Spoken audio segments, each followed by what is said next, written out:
think just two quick questions that are there. One, of course, is looking at the per capita decline of Tamil Nadu. Here you have the second largest industrial... what do you mean per capita decline? In terms of, not decline, sorry, in terms of the ranking that you'll have, right?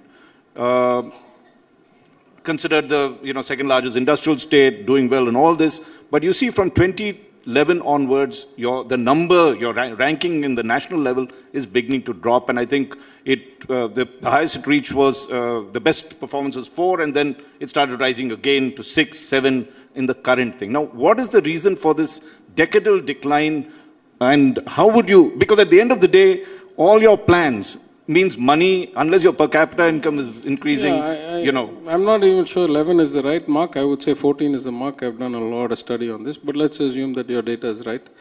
I would say from 14, it's very clear, right? Again, what the textbook says, if you don't have good administration, you don't manage your finances well, long term, you will find a decline. What has happened? So that I'm confident we'll fix. There's a different issue here, which is how do you measure or how do you rate some of these things, right? For example, right now, Tamil Nadu has about 10 or 15,000 rupees per capita lower income than Gujarat. Gujarat has been a phenomenal success story economically in the last 7, 8 years, maybe 10 years. But almost no girl under 15 is not in school in Tamil Nadu. 15, 20% of them are not in school in Gujarat. What kind of growth do I want? There are 4 doctors for every 1,000 people in Tamil Nadu. There's only 1 doctor for every 1,000 people in Gujarat. What kind of society do I want? Not, the GDP numbers are not everything. We have a way of life that we want to protect and preserve. We also want growth, we also want jobs, but we want it our way. That's what the CM calls the Dravidian model. We will implement the Dravidian model, and whatever the shortcomings over the last 10 years, in 5 years, we'll be back on top again. I'm 100% sure. And finally, looking at human resources, okay, and we were talking in the morning about the industry section. Now, point is you could have industrial growth, but if you don't have the manpower to meet it, the skilled manpower, really, what do you need to do to change that system? I mean, since you're looking after human resources, what is it that you need to do? Yeah. First, I should make the distinction. I'm only the human resources of the government, not of the state. Okay. There's a labor department and a welfare department. Right. But this is a profound problem, right? As proud as we are that we have a almost 52% gross enrollment ratio in higher education, right, which is double the national average, better than the US and all that. It's clear that they're not all getting quality education. Mm-hmm. They're getting a degree, doesn't mean they can actually do anything. So there's a big gap in skilling, and there's a big gap in a lot of other things. We are guys who put our programs and our money where our mouth is. So both in terms of remedial education coming out of 2 years of COVID, where we have, I would say, by far the most well thought out, piloted, researched program called Illam Thedi Kalvi to bring back the social component of learning by having after school in every village, in every block. To the program announced by the Chief Minister on his birthday a couple of days ago called Naan Mudalvan. Says, I want to be the best at what I do. That may be many different things. You may be a journalist, he may be a waiter, he may be a chef, he may be a graphic artist, I may be an analyst.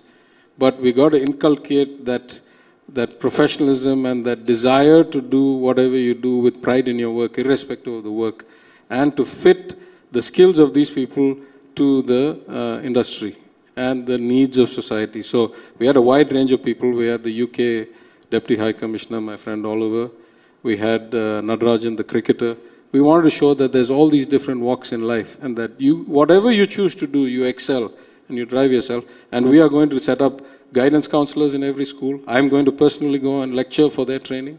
We're going to set up, regular sessions with different industry spokespeople and different careers to come and say, what is it this evening? I'm rushing. I'm going to go release a book in Tamil on audit. What is audit? What is the profession? What skills do you need to have? What is the upside you can get on it? So that people understand that there are careers like that. Right? There used to be a time when everybody said, I want to be a doctor or engineer. That's it. Now we need to educate. See, we've had some tremendous shift in society. When I went to engineering college in 1983, the state of Tamil Nadu could only provide about 3,000 seats engineering a year. When I came back as an MLA in 2016, the number was 2.5 lakh. Wow. of which 1.5 lakh were being filled. So the two immediate questions I asked, who's teaching all these people? Most of us emigrated and went off to the US. Let's say all of us stayed here, there's only 3,000, you got like 80-time increase. Second, who is giving them guidance or career counseling or, why should you be an engineer? How many jobs are there? Is this really a, career path that gets you employed? And I could talk about this for a long time because when I was in opposition, when Ms. Jayalalitha was still alive, I raised it in my maiden speech. I said, we have this surge of people going to school, nobody to tell them what to study, what to take a profession.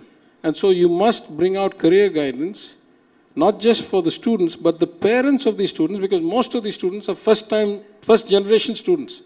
You and I can, my grandfather went to Oxford, my father was educated. I can go and ask him and he'll tell me what the world is about. If you're a first generation student, who do you go to get advice? Who tells you this is what the world looks like, this is how it fits? So the government needs to step up that kind of work. And to be fair to her, she did it the 1 year before she passed. For the first time, the government of Tamil Nadu brought out a book, what after 10th, what after 12th and all that, then it stopped. Now we're going to ramp that up again. So there's a huge issue that we need to get the kind of skilling to match the demands, not just of the state, let's be very clear. The Chief Minister has said one of his goals when we have the global economic advisors, we have these 5 international advisors. He said one of my goals is that Tamil Nadu should be seen as a premier source of human resources for the world. Like we want to export people, just like we have historically, great examples around the world. We want to send the best qualified talent around the world.